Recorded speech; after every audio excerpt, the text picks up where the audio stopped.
Welcome, ladies and gentlemen. The country is now mourning a very prominent leader, that is General Francis Ogola the late.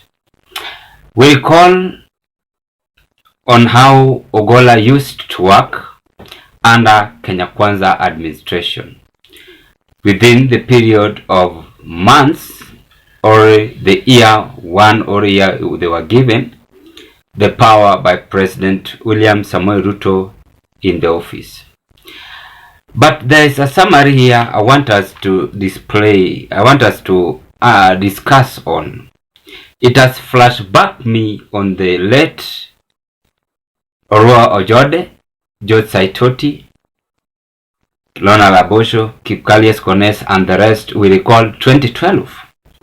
I want us to read it a little bit before I say whatever took place on the late Ogola. Now, 11 years later, the crash that killed Saitoti Ojode. Investigation later revealed the crash deep inside Kibiko Forest happened shortly after 9 a.m.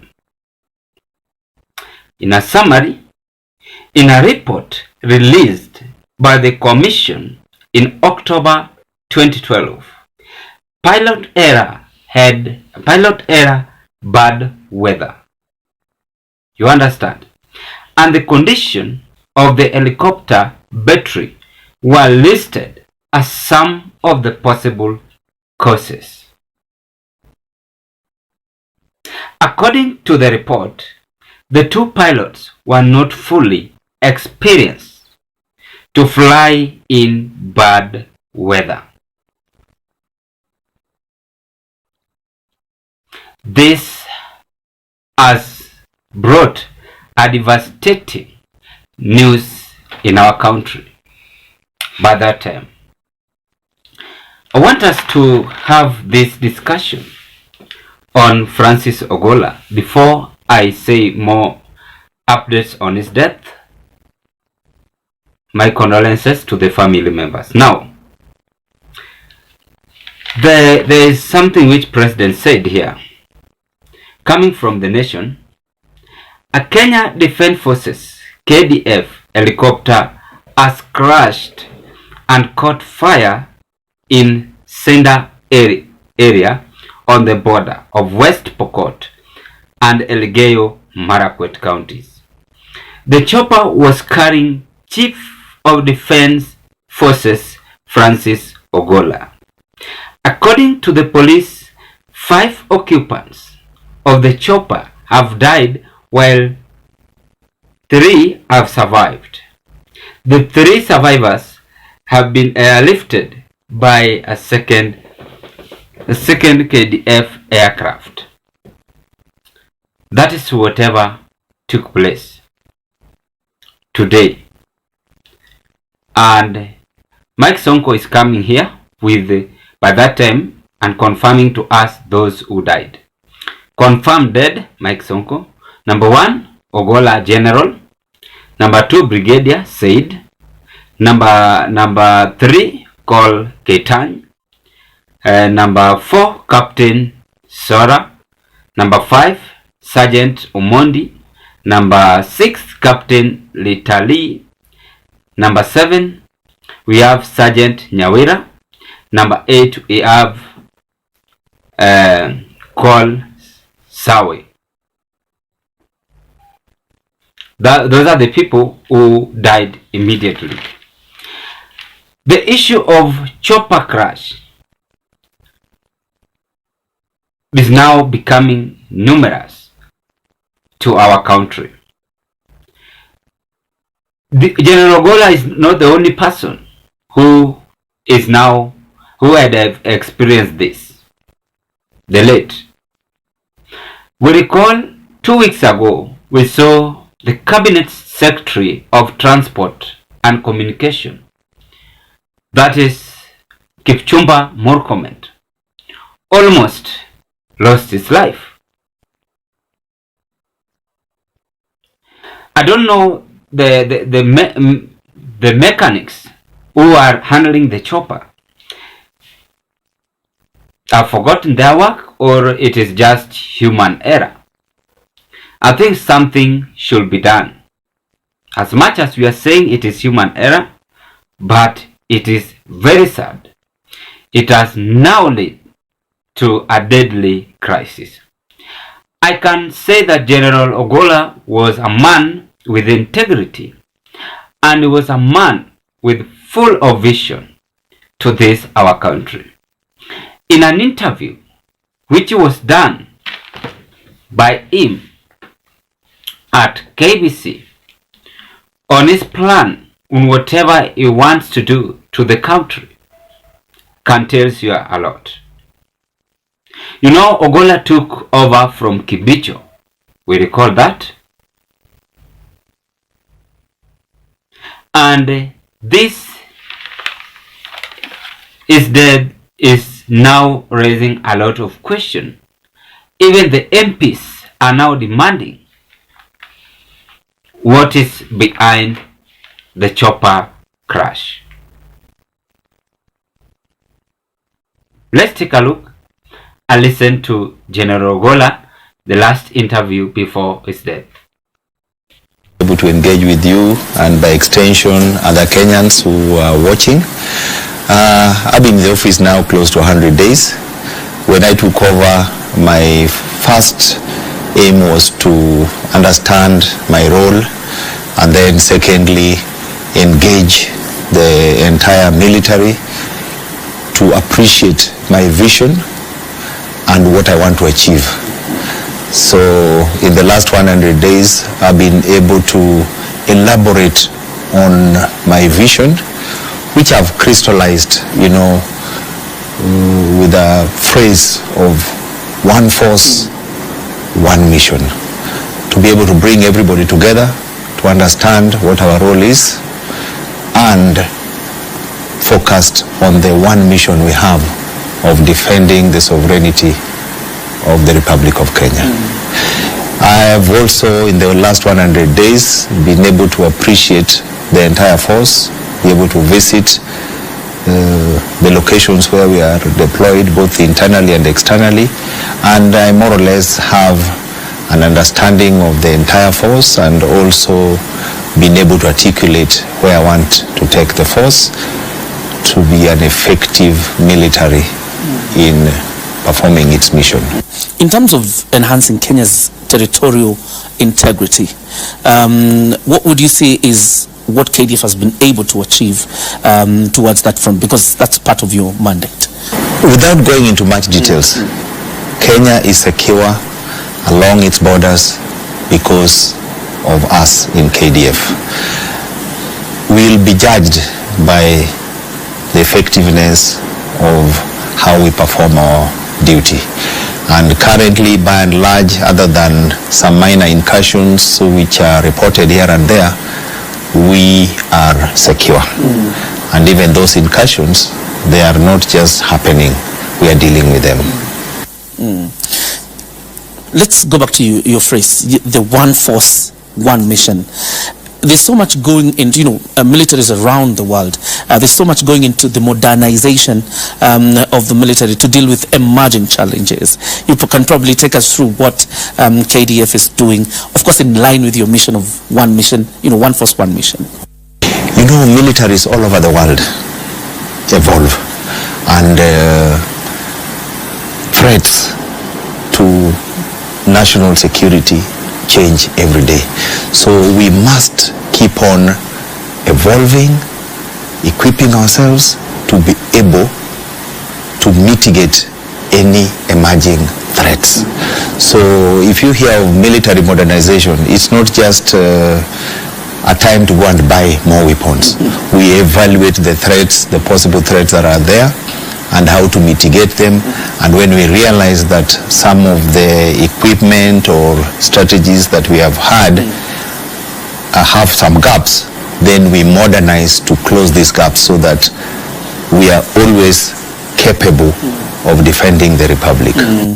Let's talk about the upcoming recruitment of the officers of KDF? Because I mean, that always attracts a lot of attention from Kenyans whenever that time comes. Was intelligent, a man with integrity, and he had something in brain to utter and give advices to the vulnerable Kenyans who had vision to our country. We recall Ogola was removed from nowhere by President Ruto after Ruto was sworn in. And Ogola came abruptly because Ruto had several choices, but he decided to choose Ogola because of his integrity, because of his work he have been doing under the military administration. This death is shocking the country, and even the president have now confirmed, the boss himself, the death of General Francis Ogola, plus the 5 people who have lost their life. Ladies and gentlemen, before I carry on with these more updates today, I want to take this golden chance to thank you very much for your great support that you are really offering to this channel. Thank you for your subscription, and I want to congratulate new subscribers for their support, and may God bless you so much. As you bother the same boat with the members, kindly give this video a thumb up like. When you like this video, you help us to interact with the YouTube community, and it's the kind of job offer you are offering to this channel. Thank you as you do so. The late Ogola is now no more. I don't want to bring it to the political platform because death is beyond our expectation. No one knows his time, including me. So Ogola did its part, and at the end we will all go to the grave. The country will mourn Ogola as a man of integrity, a soldier who had vision to our country. We recall even the KDF recruitment on that video I've just displayed. How he was speaking can tells you the firmness he is under his docket. The president have given 3 days for mourning General Ogola. Reason is because he was a man who stood firm and tried his best, even though he didn't know his time have reached.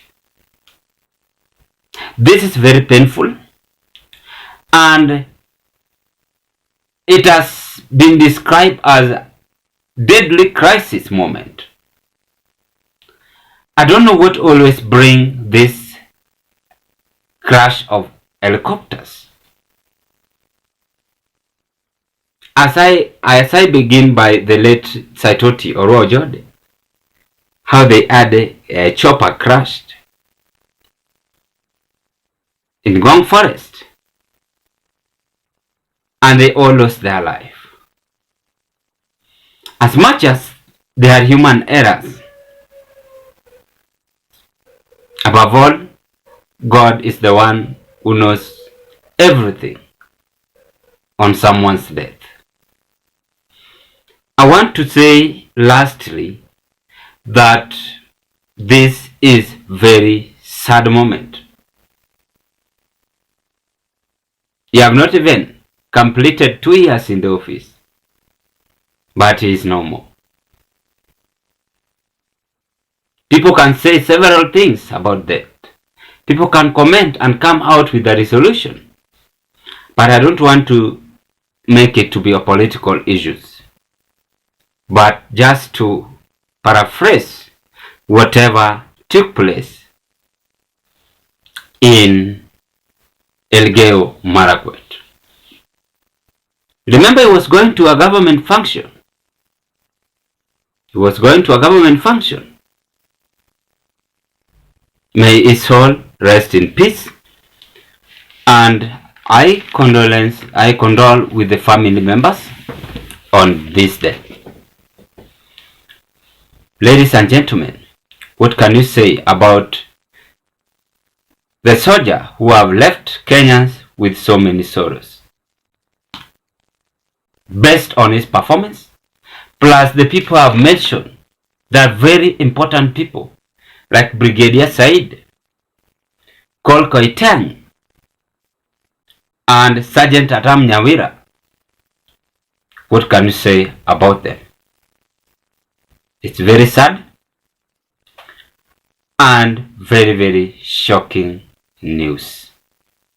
Thank you, and may you have a blessed hour as you hope to meet on another political discussion. I appointed General Ogola. General Ogola is among the people who went to Bomas to try and overturn my victory. Do you know that? But because when I looked at his CV, he was the best person to be general. I called him and I sat him down. I told him, my friend, you went to Bomas to try and overturn my victory. But because you are the best person to be general, I'm going to give you the job. That is how it works with me. That's why I told you, if a person has the qualification, if he is the best for the job, I will give him the job. But that is the military. There's a code of conduct for the military and how politics works in Kenya, Mr. Let me tell you, my friend, I had the opportunity. I could have appointed anybody. I had, I think, 10 choices. I didn't have to. You know, there are people who say, oh, you know, William Ruto appointed Ogola because he was the deputy CDF. That's not the case. I made the decision consciously. And I made the decision against the advice of many people. Many people told me, you should not give this, you should not reward this kind of behavior. Okay. But, you know, I also must be sensitive. What exercised my mind? This gentleman has a good track record. And in fact, when I spoke to him, and it's not something that I should be talking about, but because you have asked a good question. What exercised my mind is, this gentleman, yes, he may have made a mistake. Maybe because the commander-in-chief that time told him what to do. Maybe he, and when I talked to him, he told me, I have no defense.